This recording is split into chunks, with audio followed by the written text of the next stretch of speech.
The first withdrawal strategy that many retirees fall for is the flat percentage. And many of you have heard of the 4% rule. Many of you now do the 5% rule, but it's a set percentage that you pull out of your accounts on an annual basis.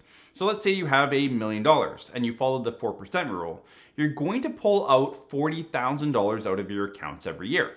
Now, there's a few ways you can do this. Obviously, you can increase it with inflation over time. There's a lot of different ways to map this out, but the reality is it's a really bad strategy to follow. First off, it creates a lot of tax planning issues. Following the 4% rule on the most part will create a really bad tax plan, which CRA loves, but it's not great for your retirement.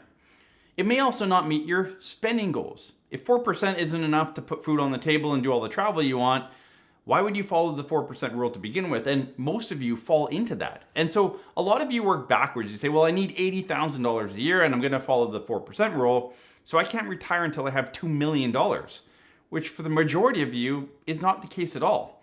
So it corners you a little bit on how much you think you need before you enter retirement. If you've watched any other videos on this channel, you know I talk a lot about the RSP meltdown, which is a big tax planning strategy that many of you, most of you, should be using as you go through retirement.